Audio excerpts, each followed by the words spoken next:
আমরা নবীর উম্মত নয়, এটা আমরা নবীর প্রেমিক। বাবা মসজিদের সঙ্গে ভালোবাসা রাখিনি তো মসজিদের বিরুদ্ধে কে কি করলো না করলো আমার জানার কি দরকার আছে?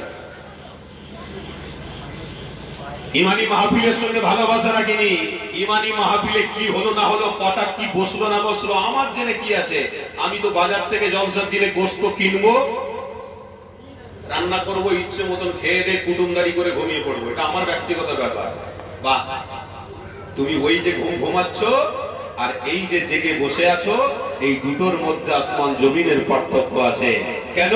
কুনতুম খায়রা উম্মাহ, তোমার নবী যখন আম্মা আমিনার গর্ভে ছিলেন, সমস্ত নবীরা আম্মা আমিনাকে বলেছিলেন ইনি হলেন আমাদেরও সরদার। আর তার উম্মতরা অবশ্যই সেই নবীর ওসিলায় মাকাম পেয়েছে না পায় নাই? সমস্ত নবীরা যখন আমার নবীকে সরদার বলছে, তো তখন আমরা সেই নবীর উম্মত হয়ে আমাদের মাকাম কি ছোট হয়ে গেছে? আমাদের সম্মানকে আল্লাহ ছোট করে দিয়েছে? না, আমাদের সম্মানকে জালিম, অত্যাচারী, ব্যভিচারী, জিনাকারী, হারামকারী সবাইয়ের থেকে আমাদের সম্মান নবীর কদমে আল্লাহ দান করে দিয়েছে। গোলামরা চোখ বন্ধ করবে, নবীর দিদার করবে। দাদা হুজুর পীর কেবলার ভক্ত মুরিদরা, দাদা হুজুরের পীরের নাম কি ছিল গো?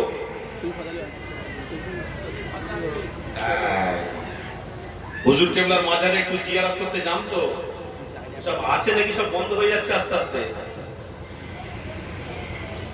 কেন বাবা? অনেক দুনিয়াদারির কথা বলার মানুষ আছে, কিন্তু সঠিক কথা বলার মানুষগুলো খুঁজে পাওয়া যাবে না। আল্লাহর ওলিদের ব্যাপারে কথা বলা, নবীর ব্যাপারে অনাবড় কথা বলা, হক আলোচনা করা, এই মানুষত্ব অনেকটা কম আছে বাবা। আর এই সব কথা আবার বললে কিছু কিছু দুনিয়াদারি মানুষরা কি বলে জানেন? এদের কোনো কাজ নেই, শুধু আল্লাহর ওলিদের জিয়ারত করো, মা বাপের কবর জিয়ারত করো, গ্রামবাসীর কবর জিয়ারত করো, মসজিদে গিয়ে নামাজ পড়ো। এটা কাদের কথাবার্তা? যারা দুনিয়াদারি করে, এনাদের কথাবার্তা এটা চলবে। কিন্তু আমাদের কথাবার্তা কি? আল্লাহর ওলির মাজার জিয়ারত করে আমার অন্তরকে আমি বড় করতে চাই, আমার চেহারাকে আমি নুরানি করতে চাই। কেন? বড় লোকের সাথে খাতির থাকলে তাদের একটা অ্যাডজাস্ট থাকে। আমি যদি আল্লাহর ওলির সাথে খাতির রাখি, আমার অ্যাডজাস্টটা আল্লাহর নবী পর্যন্ত পৌঁছে যাবে। আমরা বড় লোক হওয়ার স্বপ্ন দেখিনি, আমরা গরিবই থাকবো, কিন্তু আমরা আল্লাহর ওলির সহবতে ছিলাম, আছি, থাকবো। আল্লাহর ওলির সহবতে থাকলে ইনশাআল্লাহ আল্লাহর নবীর পর্যন্ত পৌঁছে যাওয়া আমাদের সহজ হয়ে যাবে। অত সহজ নয়। সুফি ফাতে আলী ওয়াইসি রহমাতুল্লাহ আলাইহিকে কি বলা হতো? রাসূলে নওয়া, রাসূলে নওয়া। এত বড় মুহাদ্দিস, এত বড় ফিকাহ তিনি ছিলেন, এত বড় ওলি ছিলেন। দাদা হুজুর পীর কেবলা গিয়ে তেনার হাত ধরেছিলেন, যাই ব্যাপার নয়।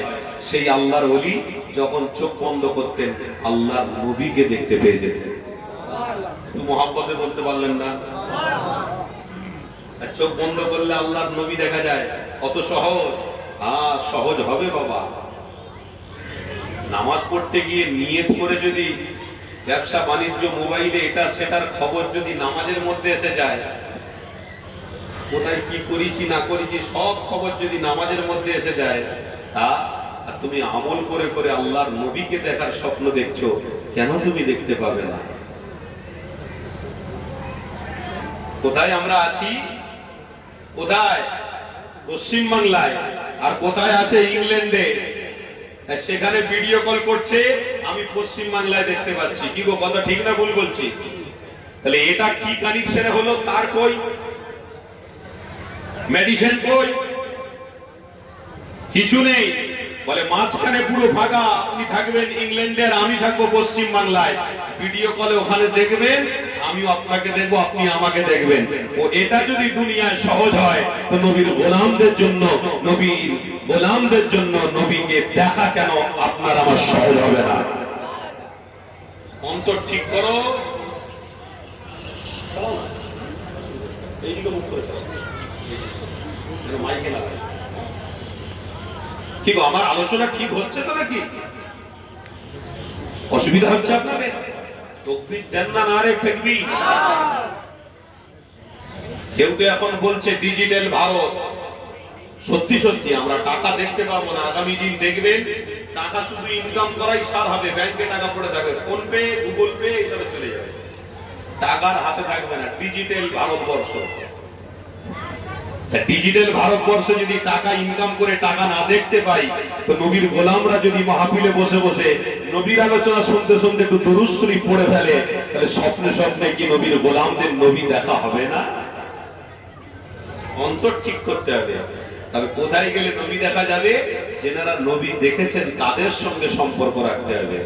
আর ইবলিশ শয়তানগুলো তাদের সাথে সম্পর্ক রাখার আলোচনা, তাদের সঙ্গে কানেক্ট সম্পর্ক রাখার সমপক্ষ আমাদের হতে দেবে না। এরা সব সময় চাইবে আলাদা হোক, আলাদা হোক। নবী দেখতে হবে না তোরা কি করবি? নবী দেখতে হবে না, তোরা কি করবি?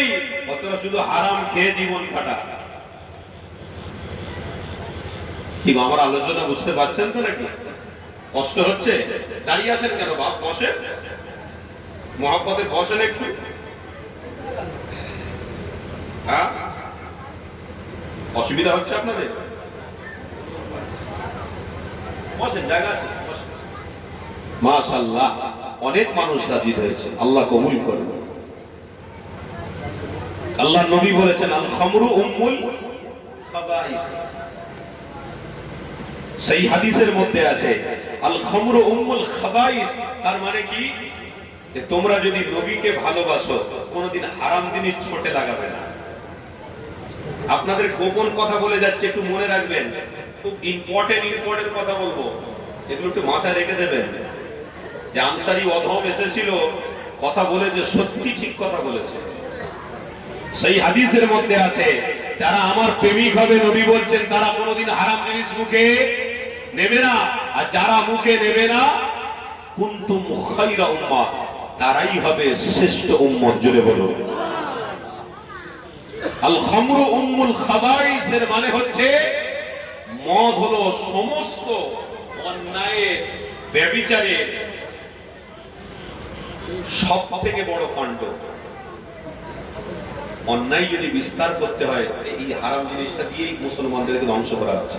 আপনি জানেন, ইদানিং করে আল্লাহর নবীর বিরুদ্ধে কথা কেউ কেউ বলবে, এই প্রতিবাদ আন্দোলন এই সব করা বন্ধ করে দেওয়ার জন্য কি প্ল্যান করেছে জানেন? প্ল্যান কি? প্রত্যেকটা মুসলমান ছেলেদের ওই পাত্তা খাইয়ে দাও। পাত্তা বলে একটা নেশা আছে না? আপনি দেখবেন আমার আরো কম আছে, আমার ভাইরা আছে, তারা খায় না। আমার কওমের ছেলেরা যতটা খায়। এটা কিসের জন্য জানেন? এটা এমন একটা পুশ করেছে, এমন একটা ইনজেকশন দিয়েছে যে প্রত্যেকটা মুসলমান ছেলে পাত্তা খাবে, খেয়ে দিয়ে এরা নেশার মধ্যে মুগ্ধ থাকবে। তোর নবীকে কি বললো না বললো দেখার দরকার নেই। পাত্তার টাকা নেই, বাড়িতে মায়ের গহনা চুরি করে বিক্রি করবে, বাড়িতে টিভি থাকলে বিক্রি করবে, কারণ মোবাইল চুরি করে বিক্রি করবে। করে তোমার নেশা আগে, তারপরে নবী। এটা গোপন কথা বলে দিয়ে গেলাম। সারা পশ্চিম বাংলায় ঘুরছি, ভারতবর্ষে অনেক রাজ্যে মাহফিল করেছি। আজকের অনুরোধ করে এই তালদি গ্রামের আমার বাপ ভাইদের বলে দিয়ে যাচ্ছি, এটা একটা ভিতর থেকে প্ল্যান। আর একটা কি জানো? গাঁজা। আর একটা কি বাবা? এই প্ল্যান। এটা বলছি বলে হয়তো আপনার অনেকের রাগ হচ্ছে, কষ্ট হচ্ছে। আল্লাহকে সাক্ষী রেখে বলছি, এই কথাটা বলার মন মানসিকতা অনেক গোলামাদের আছে, কিন্তু তারা বলতে চায় না। এ বললে এক্ষুনি যদি আমার বিরোধী হয়ে যায়, আমার বিরোধী হয়ে লাভ কি? নবীর বিরোধী আবু জাহাল হয়েছিল, তার কি লাভ হয়েছিল? সে জাহান্নামে গেছে। তাহলে আমি কি আবু জাহাল হব না নবীর গোলাম হব? আমি কি আবু জাহাল হয়ে মরতে চাই না নবীর গোলামতি করে মরতে চাই? নবীর উপরে দরুদ পড়ে পড়ে মরতে চাই। তাহলে পাত্তা আমাকে জাহান্নামে নিয়ে যাবে, আর দরুদ আমাকে নবীর দিদার দিয়ে জান্নাতে পৌঁছে দেবে। এটা মুসলমানদেরকে ধ্বংস করার জন্য একটা প্ল্যান করেছে। ছোট্ট কথা বলে দিয়ে গেলাম, যত যুবক ভাইরা মাহফিল দিচ্ছেন আর বসে আছেন, হাত দুটো জড়ো করে বলছি, স্ত্রীগুলোকে আর বিধবা করতে যেও না। স্ত্রীগুলো সব বিধবা হয়ে যাওয়ার খাপ হয়ে যাচ্ছে, শরীরে কিচ্ছু নেই, কঙ্কাল। এই আগামী কিছুদিন আগে একটা ছেলেকে দেখলাম, পাগলার মতন হয়ে গেছে, ঘুরে ঘুরে বেড়াচ্ছে, পাত্তা পাত্তা। এই নেশাটা কোথায় ছিল? হট করে আবিষ্কার হলো। খবরদার, দুটো হাত জোড়ে করে বলছি, তুমি কোনোদিন ততক্ষণ পর্যন্ত নবীর গোলাম হতে পারবেন না যতক্ষণ না দুনিয়াদারিকে তুমি ছেড়ে আল্লাহর ওলিদের সহবাতে ওঠা বসা না করবে। যেদিন থেকে তোমার সহবাত এই মাহফিলে আসবে, মসজিদে হবে, মাদ্রাসায় হবে, খানকায় থাকবে, সেদিনে তোমার মা, তোমার বিবি, তোমার স্ত্রী, তোমার বাচ্চা নবীর দিওয়ানা হয়ে যাবে, নবীর গোলাম হয়ে যাবে। আমার বাপ ভাইদেরকে বলে দিয়ে যাচ্ছি, সাবধান, এ সমস্ত জিনিস থেকে একটু দূরে থাকবেন। আমার আলোচনা একটু অন্যদিকে চলে যাচ্ছে, তাই তো নাকি? আলোচনা নবী, তবে নবী যেটা নিষেধ করেছেন সেটাও একটু বলার দরকার আছে না নাই? তাই বলছি, অসুবিধা হচ্ছে তাকবীর দেন না, নারে তাকবীর। হ্যাঁ, তালদি গ্রামের বাপ ভাইদের মন খারাপ হয়ে গেছে কেন? একটু মহব্বতে তাকবীর দেন না, নারে তাকবীর।